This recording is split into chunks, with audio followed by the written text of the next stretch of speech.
Senhoras e senhores, boa tarde. Sejam bem-vindos à segunda semana da Justiça Restaurativa do Ministério Público do Estado do Rio Grande do Norte.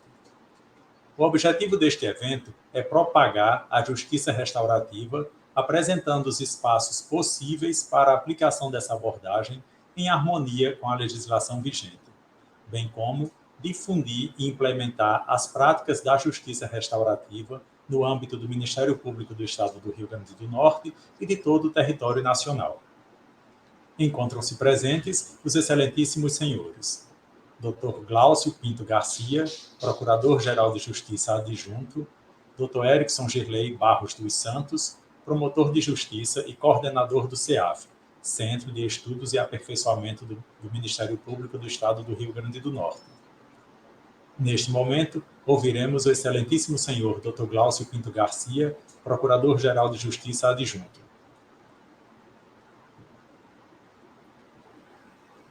Olá, boa tarde a todos. Sejam muito bem-vindos a essa segunda semana de abertura da Justiça Restaurativa. Justiça Restaurativa é essa que, embora se apresente como, na visão de alguns, como ingênua, né, tem sido de bastante importância, pois traz a vítima como centro, como foco dessa perspectiva. A vítima, juntamente com o ofensor e a comunidade, tentam justamente, através dessa justiça restaurativa, efetuar essa restauração, né? Então, assim, esperamos que nessa segunda semana, a segunda vez desde o ano passado, nós no MPRN efetuamos esse encontro, e esperamos que com isso essa prática se torne cada vez mais corriqueira, pois assim ganham todos. Obrigado. Ouviremos agora o excelentíssimo senhor, Promotor de Justiça e Coordenador do CEAF, Dr. Erickson Girley Barros dos Santos. Meu boa tarde a todos e a todas. Ao Dr. Glaucio Pinto, Procurador-Geral de Justiça Adjunto, a nossa colega e amiga doutora Érica Canuto, que abrilhantará nosso evento do dia de hoje, recebendo a nossa conferencista, palestrante, a doutora Paloma Graff, a todos os colegas que estão participando desta segunda semana restaurativa do Ministério Público do Estado do Rio Grande do Norte, que, assim, com muita alegria, nós, como coordenador do CEAF, coordenador do LUPA também, estamos abrindo, com muita alegria e tentando trazer para os colegas, membros, servidores do Ministério Público do Estado do Rio Grande do Norte, assim como de todo o país, aqueles que não são membros ou não participam da estrutura do Rio Grande do Norte, mas são de outros estados, outros ministérios públicos, já que abrimos a todos os colegas e servidores também dos outros ministérios públicos, mostrar essa semana a importância das nossas atividades da justiça restaurativa, E como o doutor Glaucio mesmo afirmou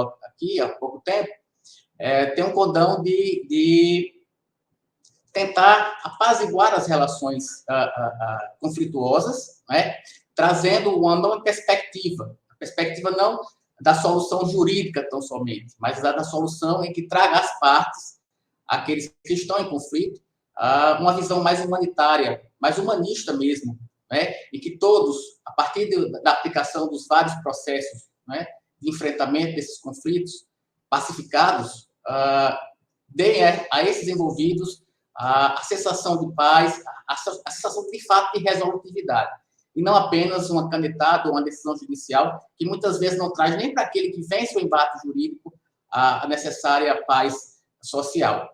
Agradecer muitíssimo aqui ao apoio da Procuradoria-Geral, a doutora Laila,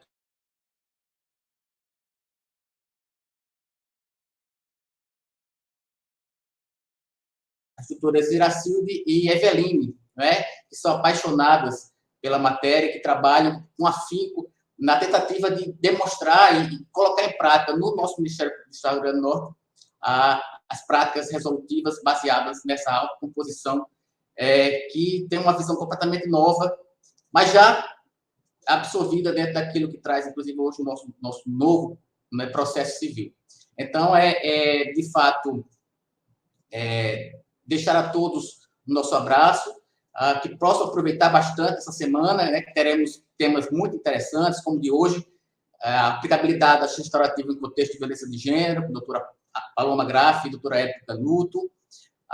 De amanhã, a programação neurolinguística e justiça restaurativa com o Lucas Jerônimo e a Eveline. Como também, no dia 18, justiça restaurativa e o Ministério Público, com a doutora colega Daniela Arley e o colega Marco Aurélio, colega e amigo. Também no mesmo dia, e aí uma pergunta que vem, seria a justiça restaurativa a nova panaceia do sistema de justiça? Que aí também a doutora Geline Matos nos abrilhantará com sua palestra, que terá como anfitrião também o colega e amigo Marcos Aurélio. E, por fim, na sexta-feira, no dia 19, teremos do ciclo do crime ao ciclo de paz, a execução penal sob um olhar restaurativo. A palestra do doutor Decildo Lopes, que é juiz de direito do Tribunal do Estado de Goiás, e que terá como a nossa querida Iracide Rodrigues como anfitriã. Então, desejo a todos uma ótima semana, um ótimo proveito, né, dessas conversas, dessas palestras, e que, de fato, possamos implementar com sucesso a justiça restaurativa, não só no nosso Ministério Público, né, mas em todo o sistema de justiça brasileiro. Meu muito obrigado. Abrindo a nossa semana da Justiça Restaurativa, teremos o tema Aplicabilidade da Justiça Restaurativa em Contextos de Violência de Gêneros. O tema será abordado pela doutora Paloma Graf. Para coordenar nossos trabalhos nesta tarde, passamos a palavra para a excelentíssima senhora, promotora de Justiça do Estado do Rio Grande do Norte, doutora Érica Canuto, coordenadora do Núcleo de Apoio à Mulher Vítima de Violência Doméstica, NAVID. Pedimos aos senhores participantes que observem o link disponibilizado na descrição do evento no YouTube para o registro da sua presença e validação do seu certificado. Com a palavra, doutora Érica Canuto. Boa tarde a todas, todos. Eu queria, inicialmente, dizer da minha alegria de participar desse evento, um evento tão importante, né, para a nossa atuação, que fala de justiça restaurativa, essa justiça que vem sendo incentivada pelos tribunais, pelo CNJ, pelo CNMP, pelas práticas, né, que são exitosas no país inteiro, e queria inicialmente cumprimentar os meus colegas, doutor Glaucio, Procurador-Geral de Justiça adjunto, e o meu colega, doutor Erickson Girley, que é o coordenador do CEAF, e do NUPA também, né, como também o cerimonial, que está aqui presente, Eider, Eveline, os praticantes, né, da justiça restaurativa aqui no Estado. Então, dizer dessa minha alegria, dizer como iniciar, né, essa semana com o tema a aplicabilidade da justiça restaurativa em crimes ou infrações de violência doméstica e violência de gênero, né, no tema é violência de gênero, que é bem mais amplo que violência doméstica, é bem desafiador, né? Há muitas discussões em torno desse tema, se é possível ou não aplicar, e nós vamos ter a honra, né, de ouvir a doutora Paloma Graf, que é a autoridade na área, no assunto, para poder conversarmos, dialogarmos, tirarmos todas as nossas dúvidas. É bom, antes de mais nada, dizer que a justiça restaurativa não significa necessariamente perdão, não significa necessariamente reconciliação, não significa fim do processo, né? A justiça restaurativa é uma oportunidade de reflexão, de tomada de consciência, de responsabilização, de reparação para a vítima. Então, a vítima está no centro, né, desta discussão, né? É ela quem é vista, embora também o ofensor, né? Então, nós vamos ter a oportunidade de falar agora, né, com a doutora Paloma Graf, sobre em que parâmetros, em que expectativas podemos aplicar ou não a justiça restaurativa nos casos de violência doméstica e familiar. Então, sem maiores delongas, eu queria passar a palavra para a doutora Paloma Machado Graf, que é advogada, doutoranda em Ciências Sociais aplicadas pela Universidade Estadual de Ponta Grossa. Ela é mestra pelo mesmo programa, né, em Ponta Grossa, bolsista da CAPES, coordenadora do GEJUR, que é o Grupo de Estudos em Justiça Restaurativa da Universidade Estadual de Ponta Grossa, facilitadora e instrutora do curso de Justiça Restaurativa e ciclos de construção de paz. E é certificada pelo Tribunal de Justiça do Paraná e pela AJURES. Com a palavra, com muito prazer, doutora Paloma Graf.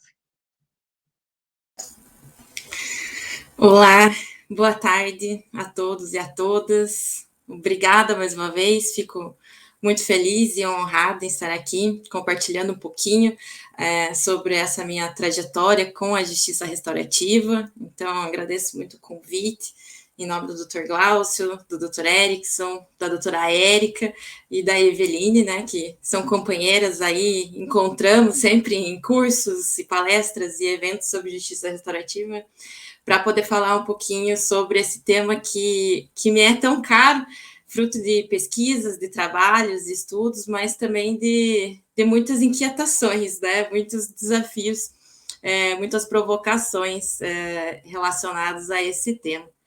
Então, eu vou colocar aqui para compartilhar a tela, para a gente trocar um pouquinho. Deixa eu ver se... Eu acho que agora já foi, né? A tela já deve estar aparecendo aí.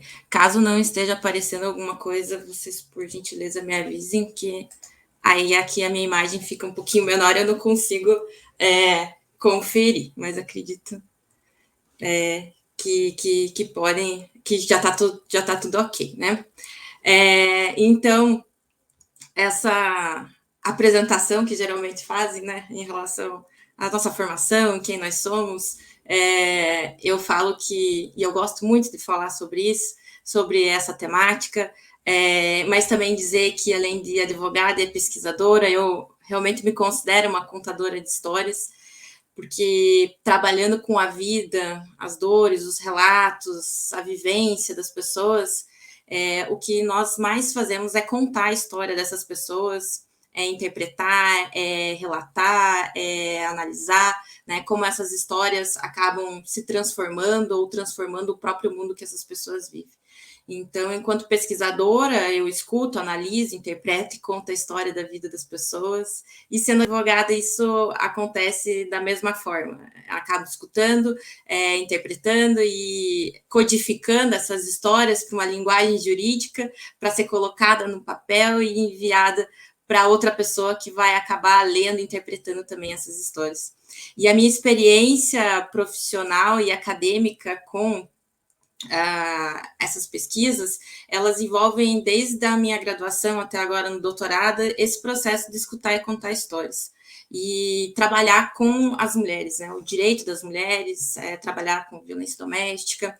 E eu tive uma influência muito grande na compreensão do significado de violência a partir de uma perspectiva um pouco mais ampla, que vai além de um fato, que vai além de um acontecimento. Eu aprendi sobre a Lei Maria da Penha durante a faculdade, estagiando dentro de uma delegacia da mulher. E eu trago sempre isso quando eu falo sobre esse tema, porque é algo que eu acho que transforma muito a forma que eu compreendo, isso impacta muito na minha imaginação sociológica de quem eu sou e como que eu trago a justiça restaurativa para dentro dessa perspectiva, e foi algo que me marcou muito trabalhar lá. Eu carrego muito comigo, que é essa noção, esse desenvolvimento de que a contação de histórias é extremamente importante e que é preciso ser validado a forma, o conteúdo e o acolhimento nesse momento. Então, eu vejo cada vez mais o quanto relatar a situação que movimenta a história da vida daquela pessoa inteira, que movimenta a sua comunidade, a sua perspectiva, a sua forma de se ver no mundo, acaba sendo transformada por esse evento que ocorreu na sua vida. E foi naquele local que eu aprendi o quanto contar histórias é uma forma da gente se situar no mundo.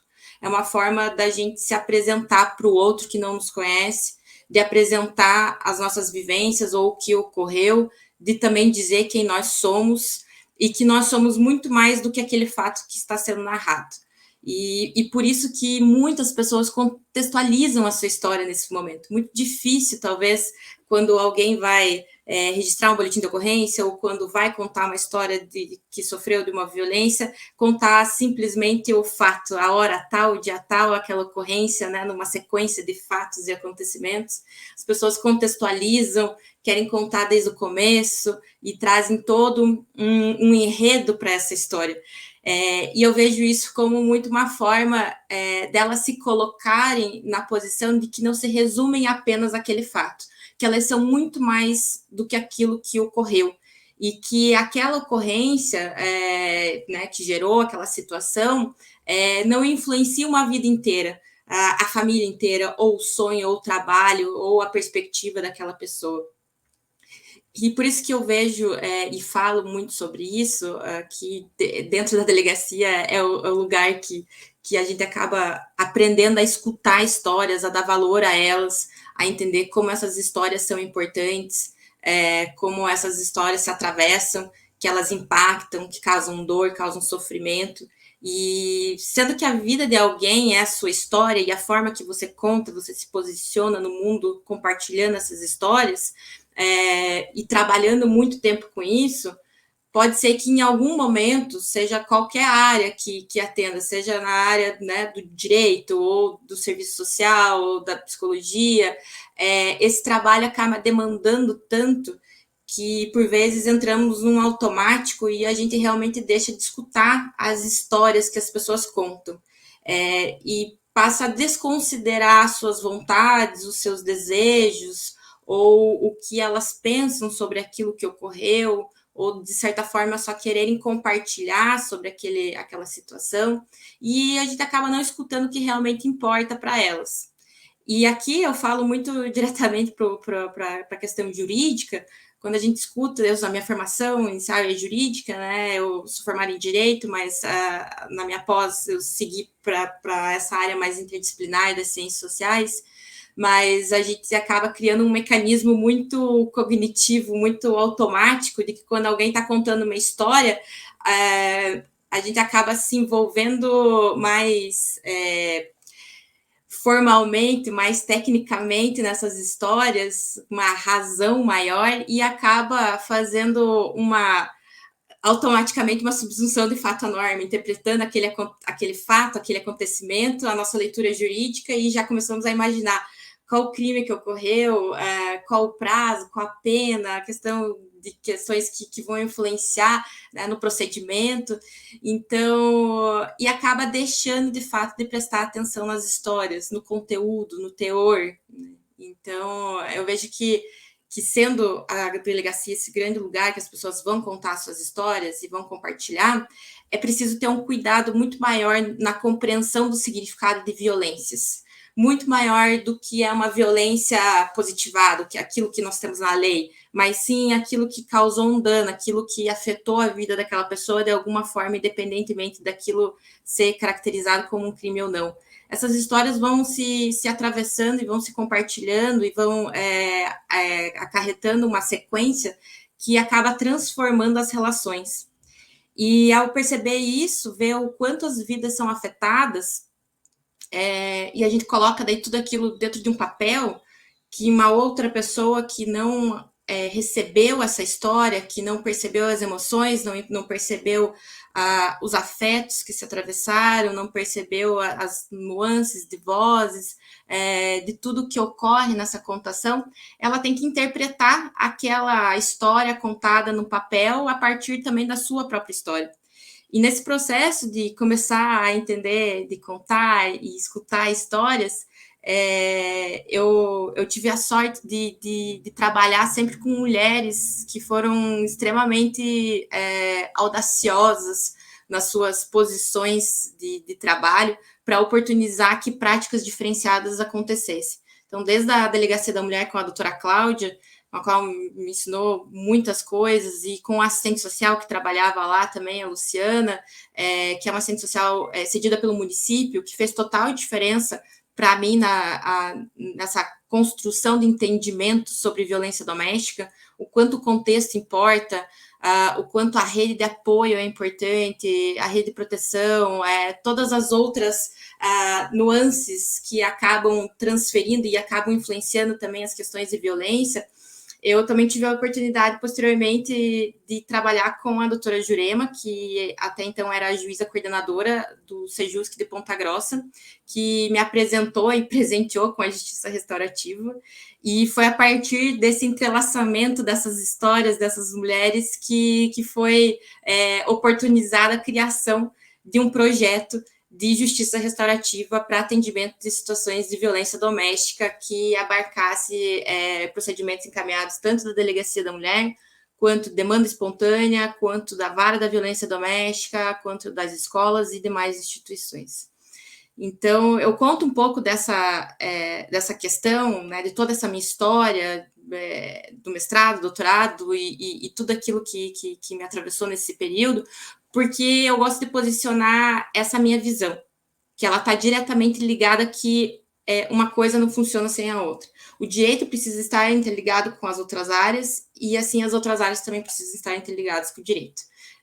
Eu acho que esse trabalho em conjunto nos ajuda a entender melhor essas histórias, a entender as necessidades e a criar formas diferenciadas de atendê-las, né?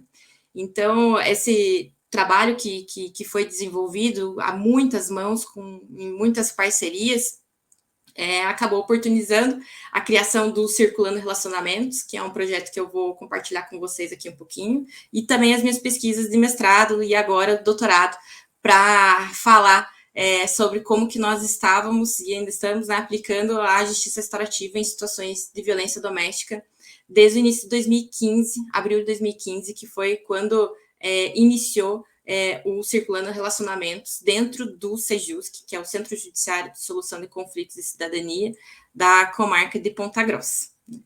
Então, eu vou passar aqui já, fazendo essa primeira fala, né, explicando o porquê, da onde eu sou, da onde eu vim, e como isso tudo gerou, né. Posteriormente, também acabou a dissertação do mestrado virando o livro A Autonomia e Segurança, que também foi aprofundado um pouco mais as questões da época da dissertação, com alguns relatos, com alguns procedimentos, com algumas provocações que foram extremamente importantes depois também dessa fase de pesquisas, e acabou oportunizando essa possibilidade de vivenciar e experimentar o projeto também do lado de fora, já não estando mais dentro dele e podendo olhar criticamente no que podemos melhorar para cuidar da autonomia e da segurança das mulheres num procedimento restaurativo que cuide das necessidades, que vá atender também a um processo de transformação cultural, que vá gerar responsabilização ativa nos homens e que garanta, na medida do possível, sempre essa segurança com a avaliação de riscos para o atendimento das mulheres que estão em situação de violência doméstica, né?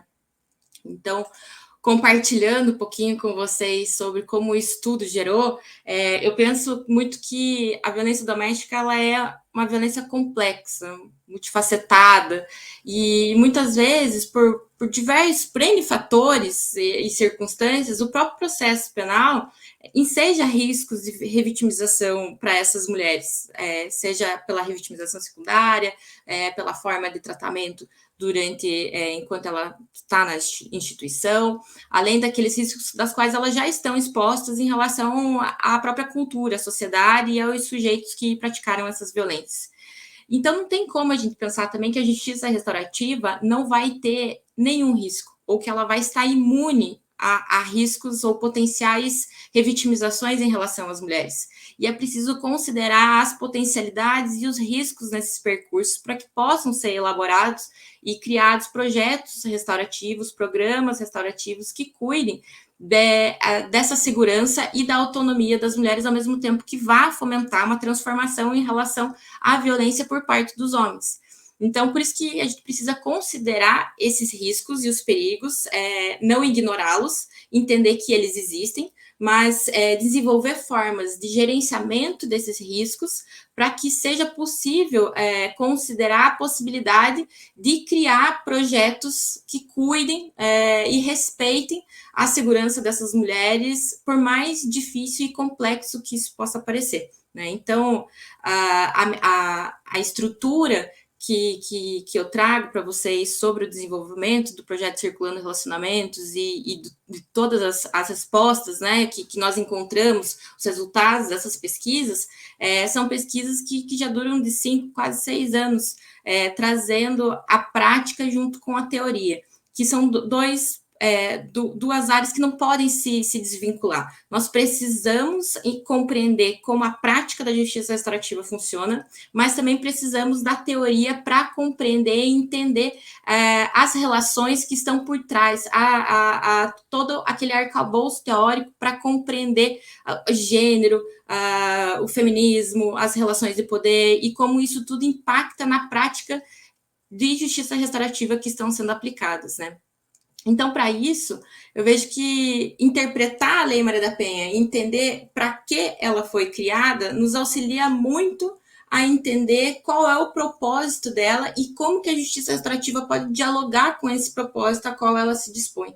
Então, a lei ela não criou nenhum crime específico, ela teve já uma formação diferenciada de como ela iria lidar com situações de violência doméstica, né? Então, as leis, de forma bem simplificada, elas vêm para regular o nosso convívio na sociedade, as relações. Ela também, por vezes, tem caráter coercitivo, intimidatório, e ela também vai gerenciar formas diferenciadas de lidar com uma situação, seja por uma questão pedagógica, seja por uma questão punitiva. Ela está ali para, de certa forma, regular como que será essas nossas ações, né, essas nossas relações humanas.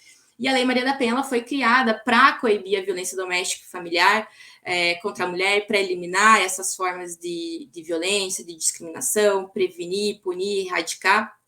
Então, ela regulamenta uma forma de atendimento diferenciado para as situações de violência doméstica. E essa lei ela precisa ser interpretada por um viés crítico. E quando eu falo esse viés crítico, não é no sentido crítico de apontar falhas ou defeitos, ou dizer o que está certo e o que está errado.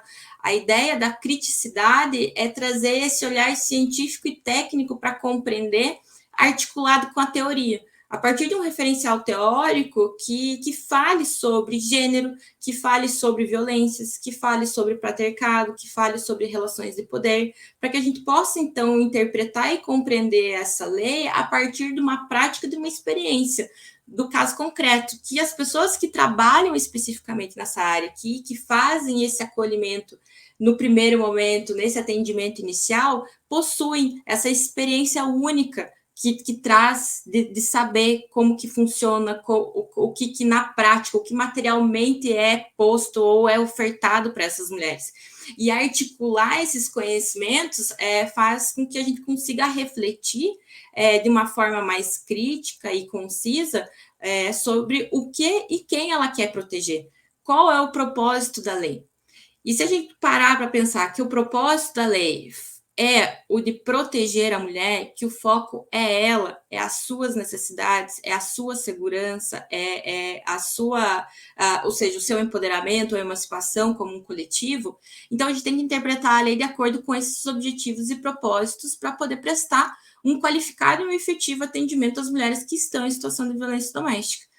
E também, não só para agir depois que o fato ocorra, mas também prestar esse atendimento qualificado de uma forma que possa prestar o atendimento das necessidades de uma forma diferenciada, de atender as demandas a partir de contextos, realmente, de contação de histórias, de respeito a escolhas, à vontade, à autonomia, ao empoderamento, à responsabilização, e trazendo todas essas palavras-chave para dentro desse contexto de compreensão de violência, de Lei Maria da Penha, de justiça restaurativa, a gente começa, então, a pensar e a desenhar como a justiça restaurativa pode ser uma possível forma de prevenir e erradicar a violência, considerando o amplo espectro que ela possui de prática para poder atender diversos tipos de casos. seja pelo meio do encontro, a vítima-ofensor, comunidade, seja por círculos ou a mediação penal, ou então em relação ao atendimento individual, com a vítima com um grupo reflexivo, ou o ofensor com seus grupo reflexivo, ou fortalecimento de vínculo entre a vítima e a sua comunidade, a sua família, né? Então, por isso que não existe uma única resposta para essa pergunta que significa justiça restaurativa, e sim várias. Talvez muitos aqui estudando, pesquisando sobre justiça restaurativa já se depararam com alguns conceitos de que ela não tem um conceito fechado, de que ela é dinâmica, que ela é ampla, que ela é orgânica, e de fato ela é. Essa interpretação ela vai mudar muito da abordagem que se adota do seu sentido, se é pelo viés maximalista, se é pelo viés minimalista, e a partir do que faz sentido para aquela comunidade e o que é possível dentro desse espectro que está posto do Estado, né, o que está positivado e o que é permitido e o que não é permitido trabalhar em relação a isso, né?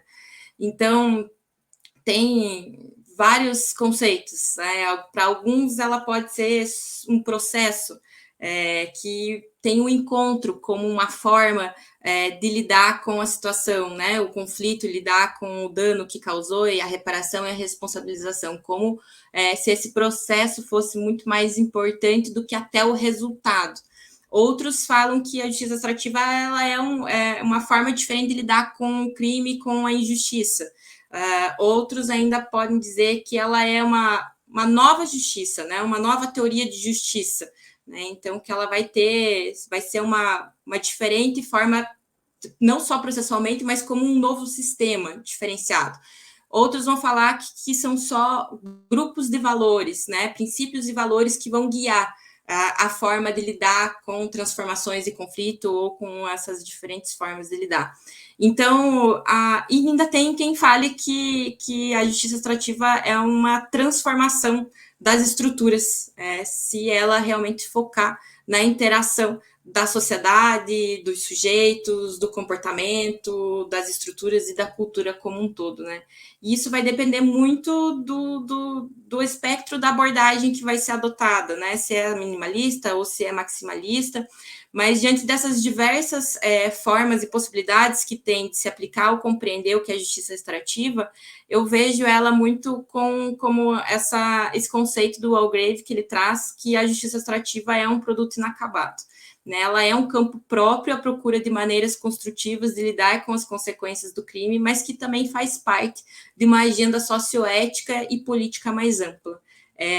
E eu vejo a justiça restaurativa como decorrente de movimentos sociais, né, que emergiram, que foram propulsores, né, dessa nova forma de justiça, como um preceito ético de ser adotado, que é essa agenda sociopolítica de transformação realmente das relações, da sociedade, da cultura como um todo, para lidar com questões complexas e se posicionar e se comprometer em romper com essas estruturas opressoras que são atravessadas e que acabam influenciando também a própria forma que as instituições agem, né? Então, nesse grande espectro que seria esse entendimento, né, do que é justiça restaurativa, essa justiça ela vem muito mais no sentido da busca de justeza, desse sentimento, né, dessa vontade de encontrar aquilo, de se deparar com aquilo que vá satisfazer as necessidades,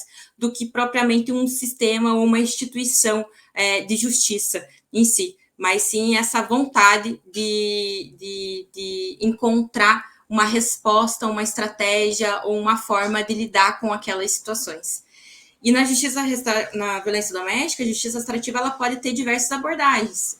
Pode ser aplicada por meio de grupos reflexivos com os homens, pode ser aplicada com grupos reflexivos só para as mulheres, entre as mulheres e os seus familiares e a comunidade, ou os ofensores e a sua comunidade, de uma forma para acolhimento, para empoderamento, fortalecimento de vínculo. Pode ter projetos que priorizem o encontro entre os sujeitos e a comunidade, como é um exemplo do Circulando Relacionamentos. pode ter procedimentos que foquem em algum aspecto mais inicial, só estando na delegacia, ou ainda em situações de medida protetiva, ou em relação a audiências de custódia.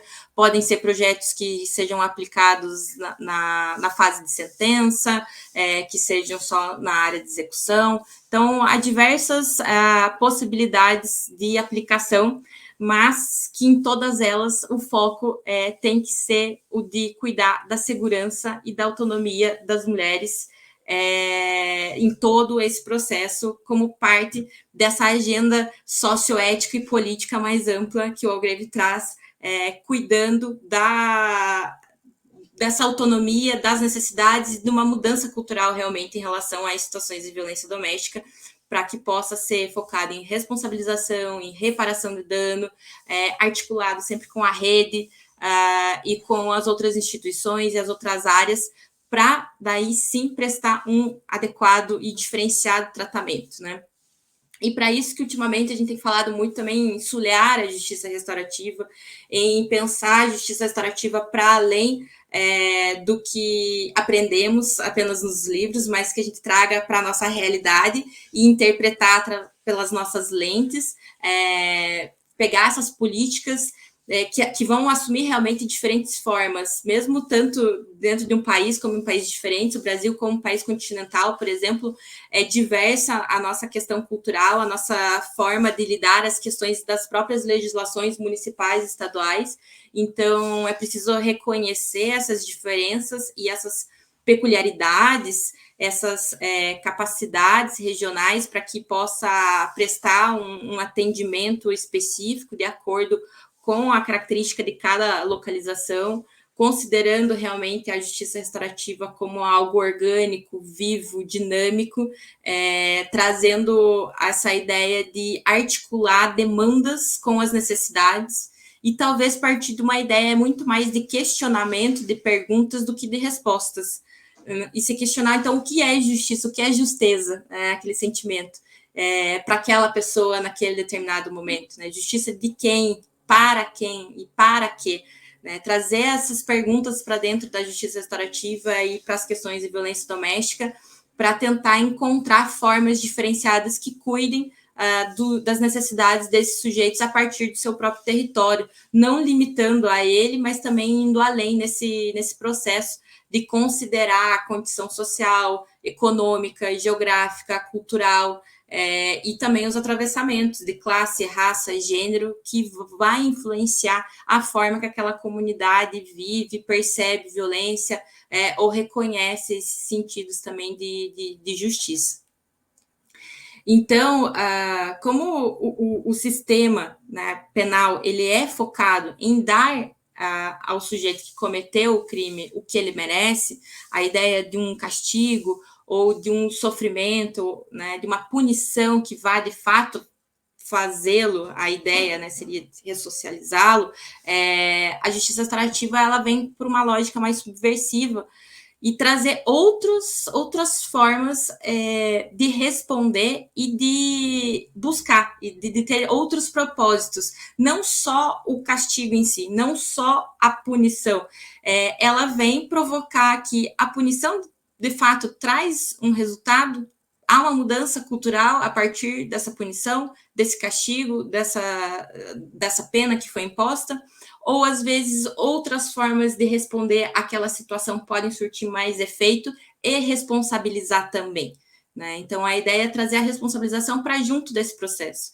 E a justiça restaurativa na violência doméstica, ela vem realmente, então, para mudar todo esse sistema, trazer a vítima e a comunidade para dentro desse processo, como protagonistas, como partes dessa ampla situação, que devem ser considerados, que têm suas necessidades, que têm que ser respeitados, considerando aqui também o conceito de comunidade criticamente. A comunidade não é qualquer comunidade, ela tem que ser a comunidade que faça sentido para aquele aquela situação, para aquele casal, para aquela família, até porque a comunidade também é grande reprodutora de opressões e violências, como o machismo. Então, compreender quem é essa comunidade que está participando, para analisar criticamente também, que não é só o fato de ter uma comunidade que necessariamente não vai ter riscos, né? Então é preciso considerar isso também criticamente.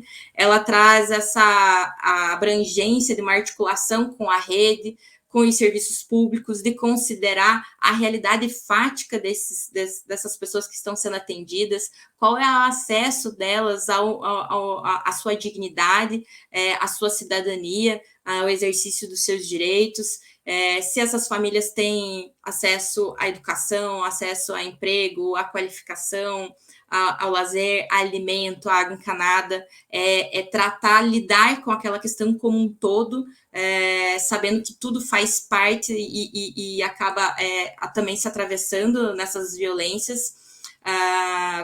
Traz para esse centro a possibilidade de dialogar sobre os conflitos subjacentes. Por vezes, uma coisa depende da outra, e nessa divisão que nós temos do judiciário em vara de violência doméstica, vara da família, vara civil, juizado, geralmente os jurisdicionados não entendem essa divisão, então eles querem resolver as situações de uma vez só, e às vezes são processos diferentes, em áreas diferentes. Então a justiça restaurativa, num aspecto, por exemplo, aplicada dentro do Centro Judiciário de Solução de Conflitos, que tem uma competência mais abrangente, né, também conhecido como, se fala, né, Fórum de Múltiplas Portas, essa capacidade de dialogar sobre outras questões que também influenciam ali o conflito, também trabalhar com a responsabilização ativa, para além dessa responsabilização passiva, que é o que o processo penal adota, né, o Código Penal adota, que é a subsunção do fato da norma, a aplicação da pena em relação ao fato passado, né, se responsabiliza por aquilo que já ocorreu, então não tem nenhum comprometimento em relação ao futuro. A justiça restaurativa vem provocar a responsabilização ativa, que traz essa perspectiva prospectiva, de mudança comportamental, de que sim, se responsabiliza pelo fato que se passou, mas também se responsabiliza por como agir daqui para frente, de como será a vida daqui para frente, né, trazendo esse efeito mais do futuro. A possibilidade de considerar as necessidades nesse processo, necessidades que não se vinculam apenas a questões de autoestima ou relacionadas só às mulheres, mas necessidades de fato, considerando o que é preciso para mudar a realidade daqueles sujeitos, para que eles não retornem àquela situação a qual por vezes gerou ou fez parte desse processo de construção de violências, para chegar até o final no entendimento de que é preciso uma transformação cultural, e isso só vai ocorrer a partir do momento em que se passar por um processo reflexivo de quebra do ciclo da violência, de que a violência não é uma opção, a resposta aos conflitos, porque os conflitos vão existir, eles não têm como serem extirpados da sociedade, sempre vão existir esses conflitos, mas a forma que vamos lidar com eles é que podem ser transformadas, e essa transformação cultural, ela vem muito dessa possibilidade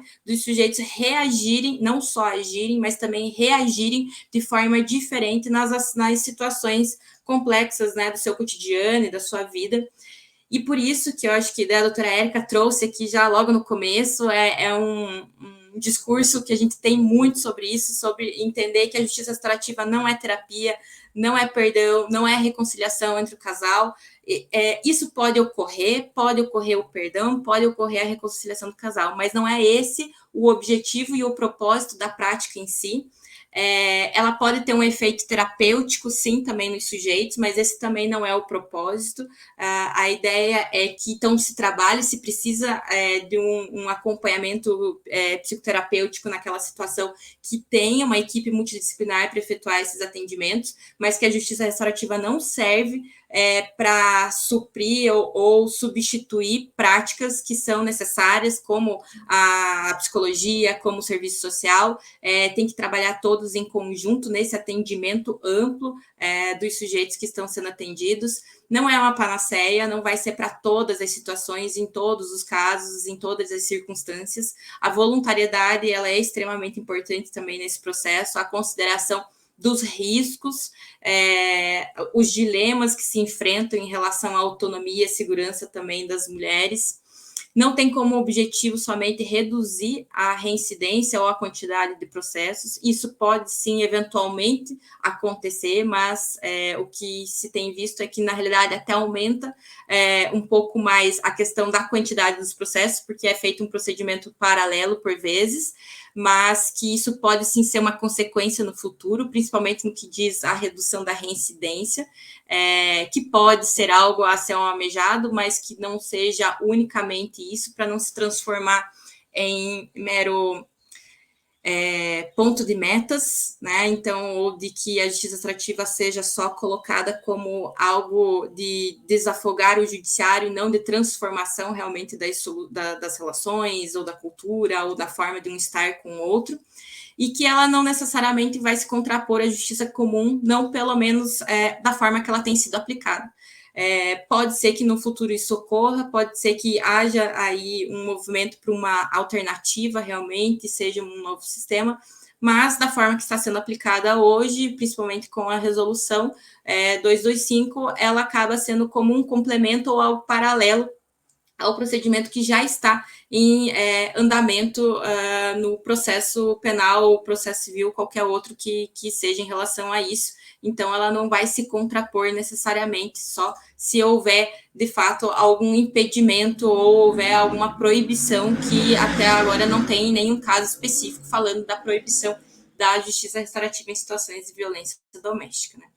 Então, a ideia toda dessa possibilidade, dessa busca, é que a justiça restaurativa em situações de violência doméstica realmente nos provoque a essa criatividade, essa potencialidade de pensar uma forma diferente, né, de fazer justiça, que seja uma justiça de fato feminista, diferenciada, que cuide das necessidades, da segurança e da autonomia das mulheres, ao mesmo tempo em que vai fomentar e vai trabalhar com a responsabilização e a mudança cultural e estrutural em relação ao homem e à sociedade, né? E por isso que eu vejo cada vez mais que as práticas, elas precisam ter cuidados extremamente importantes. Tem que ter facilitadores treinados, é preciso que a segurança dessas mulheres seja cuidada em primeiro lugar, para que não se cause mais prejuízos, considerar que a violência, ela é um assunto público, já foram diversas lutas em relação à consideração de trazer a violência para a esfera pública, né, uma representatividade no Estado. Então, é preciso que o Estado se coloque também nessa posição de acolher, de entender e ofertar diferentes formas, também trabalhar num processo em que as práticas sejam transparentes, não públicas, né? A gente sabe da questão da confidencialidade, mas transparentes no sentido de que saiba o que está sendo feito, qual é a técnica ali aplicada, qual é o elemento, o que é que está acontecendo, para que possa ser efetuado um campo de avaliação e supervisão. Avaliação e supervisão não é para dizer o que está errado e prejudicar ou impedir que os procedimentos ocorram, mas sim para aprimorar as técnicas e melhorar a forma de prestar esse serviço, sempre cuidando das necessidades desses sujeitos, para que eles não revitimize essas mulheres, para que a justiça restaurativa não seja utilizada de uma forma talvez equivocada ou deturpada dos princípios e valores que ela se propôs a praticar, né, a ser, né, enquanto forma judiciária, né, de acordo ali com a resolução. Então, cuidar em relação à possibilidade de trabalhar em conjunto com a rede, fazer parcerias com as prefeituras, com os CREAS, com os CRAS, com as universidades, para que tenha um acompanhamento também da equipe técnica em conjunto, sempre focar também em parceria com essas estratégias de prevenção, não só do pós-fato, né, mas antes do fato, os projetos participarem junto com as escolas, fazer círculos sobre gênero, sobre raça, classe, falar sobre as questões de dominação, para que possa se opor, né, ficar contra elas nesse processo e também pensar diferentes formas de agir em conjunto com aquela comunidade, com a sociedade como um todo, trazer essa possibilidade também de que os projetos, eles, para serem políticas públicas de fato, eles precisam de orçamento. Então, tem que ter qualificação e capacitação desses facilitadores, materiais, fomento, para que aquilo realmente aconteça e seja valorizado, esses projetos, né? E seja possível manter um banco de dados dos atendimentos, porque as pesquisas também precisam caminhar em conjunto com a prática, e não as duas coisas estarem afastadas, mas elas encontrarem uma forma de crescer em conjunto e cada vez mais oportunizar diferentes formas de avaliação desses resultados, dessa supervisão, desse monitoramento, para aprimorar esses projetos e essas práticas restaurativas, né? Eu acho que eu cheguei no meu limite de tempo, só alguém poderia me falar se eu passei muito? Se eu acho que até aqui era o que eu gostaria de trazer e compartilhar com vocês. Então, também fico à disposição para perguntas, para que a gente possa fazer algumas trocas em relação a isso. Fiquei preocupada só com o tempo. Eu acho que, então, aqui só para passar, a Evelyn falou que já tem um tempinho, eu vou só passar aqui essa parte que eu já falei, só para falar dos dois projetos, alguns dos projetos do Sejusc, né? Hoje o Sejusc de Ponta Grossa tem outros, tem o Elos, tem um projeto também de acompanhamento das mulheres, mas esses foram os dois projetos que eu estudei na minha pesquisa, que é o Circulando Relacionamentos e a Central de Reflexão. O Circulando Relacionamentos é o primeiro projeto que foi desenvolvido no Sejusc em situações de violência doméstica. Ele está atuando desde abril de 2015. Ele é aquela parceria com a Delegacia da Mulher, a Vara da Violência Doméstica, o Ministério Público, o Sejusc, as demais instituições, e também recebe demanda espontânea, que é as situações que são encaminhadas para o atendimento de situações de violência doméstica por meio da prática restaurativa completa, digamos assim, no círculo, que tem a vítima, o ofensor, a comunidade, e são feitos pré-círculos, círculos, pós-círculos e o acompanhamento dessas situações. Esse é um projeto que daí foi mais especificado e pesquisado no livro, né, na Autonomia e Segurança, que daí tem mais os dados em relação às situações que nós atendemos lá, e a Central de Reflexão, que é uma parceria do Sejusc com a Vara da Violência Doméstica e o Ministério Público, que é para o atendimento dos homens que são encaminhados pela audiência de custódia, como uma alternativa daí à continuidade do aprisionamento. Eles são encaminhados para a Central, que são 5 encontros para dialogar sobre as questões da masculinidade, o que é ser homem, fala sobre o futuro, fala sobre comunicação não violenta, fala sobre os tipos de violência, a construção de relacionamentos saudáveis, e depois desses encontros é ofertado aí o Circulando Relacionamentos, o outro projeto, para que possa continuar o atendimento junto ao Sejusc, né? Então, daí a Central, eles são esses 5 encontros que eles participam, e a metodologia também é do Círculos de Construção de Paz, igual do Circulando Relacionamentos. Então, é isso. Eu só vou passar aqui também, acho que tem umas fotos em relação... Aqui tem algumas falas do pessoal, mas aqui algumas fotos da Central de Reflexão.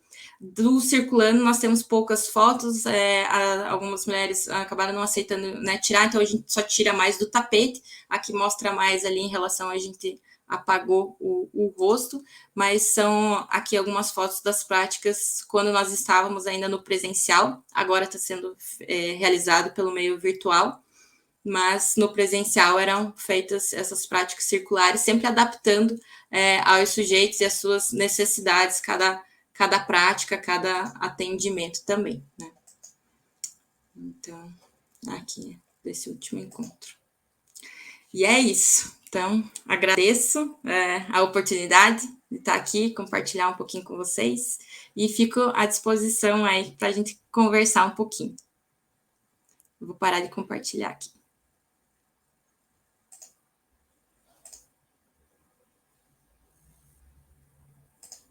Aqui também. Bom, então, obrigada, doutora Paloma, pela sua exposição. Realmente traz muitas reflexões, nos trazem, né, essas suas colocações, muitas reflexões sobre essa aplicabilidade.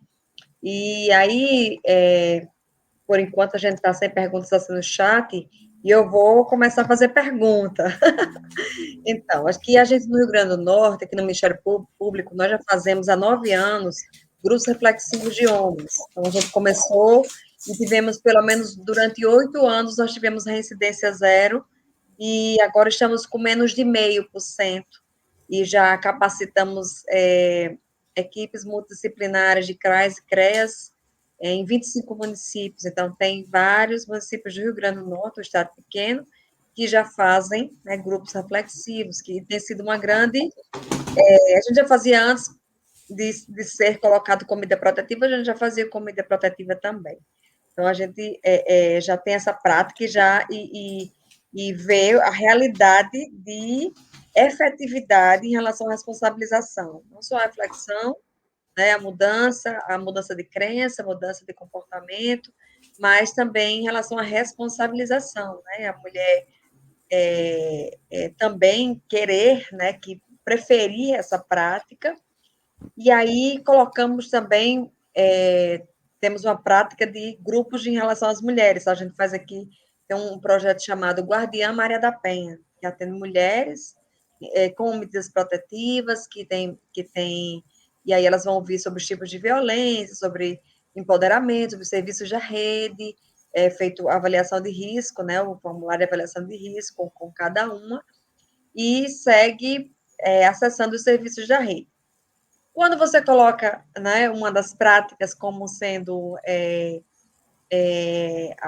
trazendo a comunidade, né, essa reflexão com a comunidade, você tem os círculos de construção de paz com a comunidade, eu ainda sinto muita insegurança em relação a essa prática, tendo em vista a necessidade de resguardar a vida e a integridade, sabe? Não, a mulher pode até, num primeiro momento, dizer, eu aceito.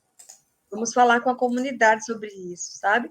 Mas a gente sabe, e como você mesmo colocou na sua fala, essa comunidade, ela também traz, né, a fala machista, a fala de julgamento, a fala, sabe, de colocar culpa em alguém, geralmente é nessa mulher que sofreu a violência, e aí eu fico me perguntando até que ponto isso é uma prática que a gente deveria incentivar em casos de violência doméstica. Eu não tenho nenhuma dúvida que a justiça restaurativa ela deve ser incentivada, ela faz parte, ela é, inclusive, uma das recomendações, não nesses termos, nos termos, assim, ditos claramente, né, mas é uma das práticas previstas no julgamento da Maria da Penha, do caso Maria da Penha na Corte Interamericana, né, processos céleres que venham trazer satisfação, que venham trazer responsabilização, né, e tudo isso a gente pode ler a justiça restaurativa ali. Não temos nenhuma dúvida em relação aos ciclos entre ofensor e vítima, quando ela quer, quando ela se sente, né, empoderada. Não tenho nenhuma dúvida em relação à prática restaurativa, que é o atendimento restaurativo da mulher, né, sem julgar, mas acolhendo, legitimando essa palavra, e não tenho nenhuma dúvida em relação aos grupos reflexivos de homens. A minha questão e os círculos de construção de paz com essa comunidade, esses círculos com a comunidade, até que ponto, qual a experiência que vocês têm, você poderia relatar alguma coisa para nos trazer de informação em relação a esse círculo com a comunidade. Que comunidade é essa? É a comunidade ligada a ela, a comunidade ligada a ele também? É uma comunidade dessa vizinhança? Não sei, que comunidade é essa e como vocês fazem esse círculo? Sim, é bem importante essa questão que nos trouxe, Érica, porque realmente uma das coisas que eu acho que mais causam um desconforto é entender o que é comunidade. Né? Até o próprio conceito de comunidade é extremamente subjetivo. Você pode considerar que seja família ou que seja ali a vizinhança. Tem gente que entende que comunidade são os próprios facilitadores. Tem juiz também que já entendeu que comunidade pode ser qualquer pessoa, que pode ser pessoas que você pode colocar ali para participar. Então, nas situações específicas de violência doméstica, tem que fazer sentido aquela comunidade estar ali, né, participar daquele momento, para ela não ser mais uma fonte de opressão, de violência e deslegitimização dessas mulheres nesse processo de justiça restaurativa, né? Então, a maioria dos casos que nós atendemos no Circulando em Ponta Grossa, essa comunidade, ela era construída pelos familiares das mulheres, que também eram, não deixam de ser a comunidade também do homem que estava presente naquela situação. Então, foi a sogra, ou foi a filha, ou foi um irmão, ou foi um sujeito que estava lá. Mas muitos não aceitam que nenhuma comunidade participe, que nem a família, nem vizinhos e nem outras pessoas que façam parte daquela convivência participem. Então, há um processo, por vezes, de vários encontros entre esses sujeitos antes, para falar e dialogar sobre aquelas situações, e posteriormente aos atendimentos, tipo uns 2, 3 círculos, relatando aquelas situações, dialogando sobre aqueles fatos, eventualmente um terceiro ou quarto colocaria, eles indicam aí um apoiador ou alguma pessoa para acompanhar aquela situação. Mas a comunidade realmente ela tem que ser analisada criticamente e ver até que ponto que o fato dela estar presente vai trazer resultados positivos e vai atender necessidades ou não para dentro daquele processo, daquele procedimento, né? E vai muito de conversar, analisar ter essa análise de risco bem delimitada. Ver se essas pessoas fazem sentido para aquelas duas que estão lá, se são apoiadores indicados, se são peças-chave para aquelas situações que estão sendo desenvolvidas, e muitas vezes nas situações específicas de violência doméstica, não em todas de gênero, mas em violência doméstica, nessas situações, é muito mais a questão da própria família, que é o máximo até o ponto que eles aceitam que indicam, né, como apoiadores. Não sei se eu consegui responder. Sim, eu acho que é mais ou menos na linha que a gente entende aqui, sabe? Porque a gente tem que analisar muito bem, direitinho, essa história de envolver a comunidade, porque tem né, o sigilo dela e a proteção, né? O objetivo da Lei Maria da Penha é proteger a mulher. A gente não pode fugir disso, a gente não pode esquecer isso. O que for aplicar de qualquer tipo de prática, a gente tem que pensar no principal. É um microsistema protetivo, né, de ação afirmativa, e essa mulher ela tem que ser protegida. E aí, com essa mulher ser protegida, eu também queria saber como vocês fazem esses ciclos entre ofensor e vítima, né? Porque, assim, a gente tem visto algumas críticas e algumas práticas, assim, que têm acontecido em alguns lugares, eu não sei se você tem conhecimento eu não sei se é abordagem sistêmica, não sei, sabe, que coloca a mulher na frente do homem, de repente bota para dizer um monte de coisa, fala desabafa, como se fosse um desabafo. Isso não tem nada a ver, né? Nem a terapia sistêmica tem a ver com justiça restaurativa, nem muito menos tem a ver com desabafo, né? Então, assim, eu queria saber como é que vocês fazem esse ciclo entre ofensor e vítima. E, assim, o objetivo principal desse tipo de ciclo. A gente vê e tem havido uma prática, né, de mediação individual, né? Porque a medida protetiva ela vem para separar mesmo. Diz, olha, já que você não consegue ficar sem ofender, sem bater, sem agredir, então você vai ficar longe dela, você nem tem contato com ela, nem sabe de nenhuma forma, nem por e-mail, nem por redes sociais, nem pessoalmente, nem por como estamos aqui remotamente, né? Então, a forma de protegê-la. E aí o CNJ permite isso, né? Permite que essa mediação, por exemplo, essa autocomposição seja feita de maneira individual. Ela não perde a chance de se autocompor, né, com ele, mas por meio de alguém, para protegê-la. E aí a minha pergunta é, como vocês fazem esse círculo entre ofensor e vítima e qual é o objetivo desse círculo? Para responder essa pergunta, uma das coisas que mais importa é saber que qualquer facilitador que vai atender situações de violência doméstica tem que ter um treinamento para isso. O simples fato de fazer o curso de facilitadores, que não fala especificamente do atendimento dessas áreas, na minha opinião, não seria o suficiente para poder já atender essas situações e esses casos, por conta de situações muito específicas que ocorrem dessas violências, né? Então, como essas violências, elas reverberam de múltiplas formas, e por vezes elas são simbólicas, por vezes elas são quase imperceptíveis, principalmente, que seja por um olhar, por um gesto, né, ou a forma de falar, é preciso que esses facilitadores que vão trabalhar nesses projetos, eles estejam familiarizados com esses conceitos e essas nuances de violências, né? E para que eles também não repliquem, né, e também não reproduzam esse desequilíbrio que pode ocorrer dentro do círculo em relação a essas relações de forças e também a própria revitimização da mulher.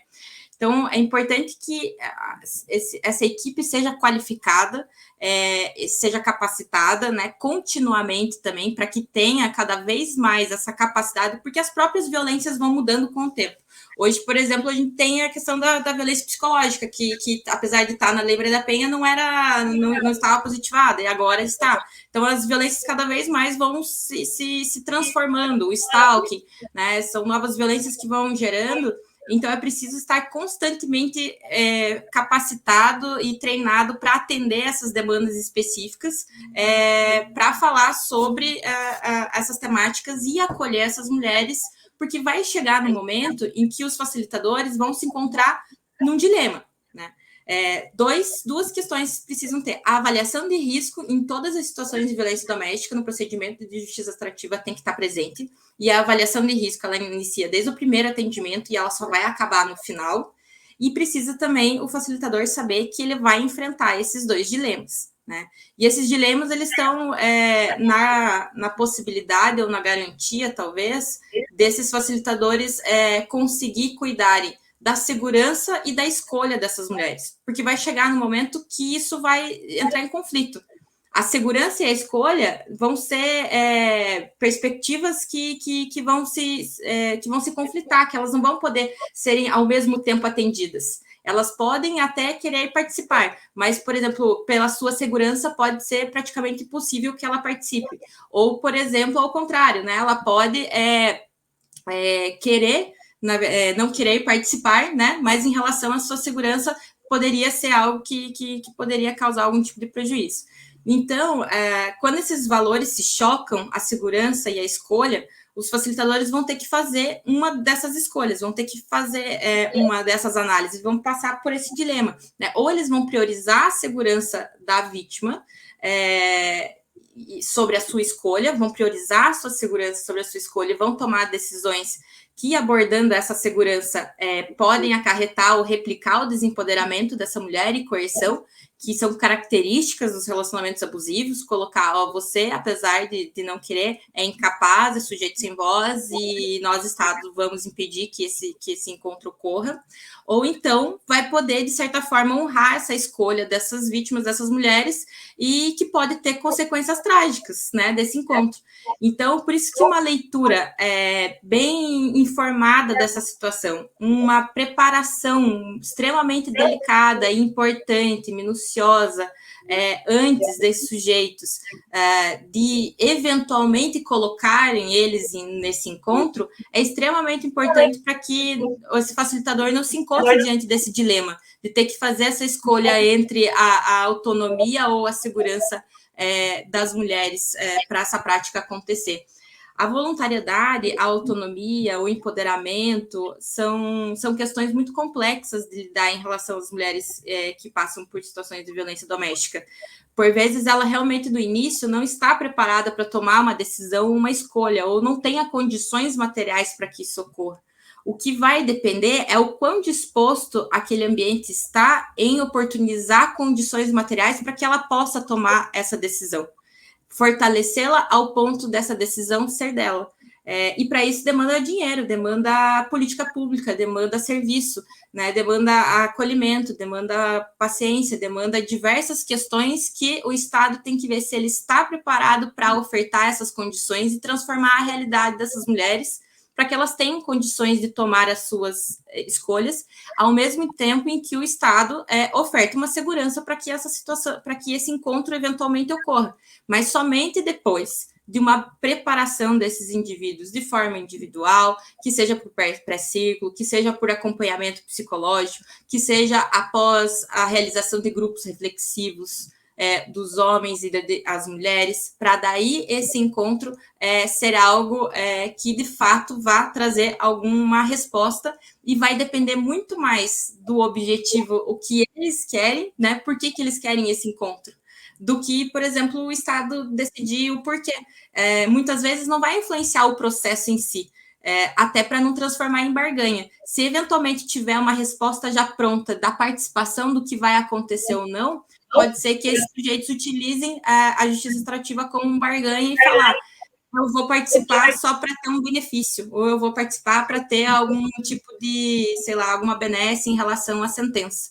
E isso vai ser analisado pelo juiz, pelo promotor a cada caso, né, das situações do que eventualmente os sujeitos pactuarem, né, em relação a isso. Eu não sei. Obrigada, viu, doutora Paloma? Realmente a gente tem que pensar bem, porque não é o papel do Estado, né, nem muito menos da justiça, de fazer o encontro entre ofensor e vítima. Isso talvez deva partir de uma iniciativa dela, se ela quiser. Se ela estiver preparada, se ela disser, poxa, eu gostaria, mas eu não estou ainda, né, me sentindo em condições, mas que não seja algo, né, que, assim, como um script, né, tivesse no script, tem que ter lá o encontro, aí você quer ou não quer esse encontro, né, colocando-se até em dificuldade. Bom, então nós temos ainda 2 perguntas, que é o que vai dar realmente o nosso encerramento, né? Que a gente está no nosso tempo, chegando ao nosso tempo final.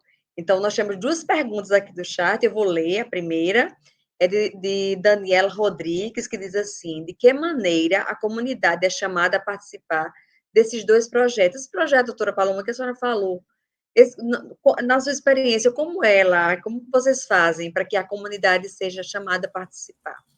É a partir da indicação das partes, elas que indicam quem são os sujeitos que elas gostariam que participassem dessas práticas como apoiadores, como comunidade, é a partir do que elas indicam ali em relação a isso, tanto também a rede possível, a rede de proteção também, seja o serviço social, a psicóloga, né, a equipe técnica que tiver ali junto com eles. Legal. Então, temos mais uma pergunta, essa pergunta é de Manuela Guedes. Ela pergunta: programas educacionais de prevenção à violência contra a mulher seriam ou são parte de práticas de justiça restaurativa? Acho que depende. Se usar os princípios, os valores, né, e as metodologias da justiça restaurativa, pode ser que sim. Vai depender se está alinhado aí com o que é a justiça restaurativa ou não. Tá, ótimo. Doutora Paloma, eu vou passar a palavra novamente para a senhora fazer alguma consideração final, algo que acha que deveria deixar dito, queira mencionar mais. Eu queria dizer que foi uma satisfação muito grande tê-la aqui nesse encontro e que trouxe muitas reflexões, né, para todos nós. Muito obrigada pelas suas reflexões, por compartilhar o seu projeto, compartilhar suas ideias conosco, de maneira tão gentil, de maneira tão competente também. Então, eu abro o microfone para a senhora falar. Obrigada. Fiquei extremamente feliz com o convite. Realmente, 1 hora, acho que é pouco para poder trazer tanta coisa que está relacionada a isso. É uma temática extremamente complexa, delicada, que precisa de cuidado, realmente atenção, para que a gente possa dialogar sobre os perigos, os riscos e as potencialidades que existem, sim. Não podemos negá-los, é por isso que a gente precisa lidar com esses riscos, gerenciá-los, principalmente quando traz essa perspectiva para dentro do judiciário. Então, fico feliz com a oportunidade de poder compartilhar com vocês. Fico à disposição também, caso queiram conversar em outras oportunidades. A Eveline tem ali o contato. E é isso, fico à disposição. E agradeço. Então, antes de terminarmos, nós temos o seu certificado, que será exibido na tela. É uma entrega virtual do certificado de participação pela Falando Gráfico. Obrigada. Já apareceu aí, pronto. Apareceu. Aqui. Então, muito obrigada pela sua participação. Eu queria reforçar o convite para que todos participem nos dias seguintes. Amanhã temos, né, a programação de Neurolinguística, Justiça Restaurativa, com o palestrante Lucas Jerônimo e a mediação de Eveline Guedes também, né? Então, eu quero desejar a todos uma boa tarde. Não esqueçam de assinar também a participação de vocês lá no YouTube. Boa tarde a todos. Obrigada, boa tarde.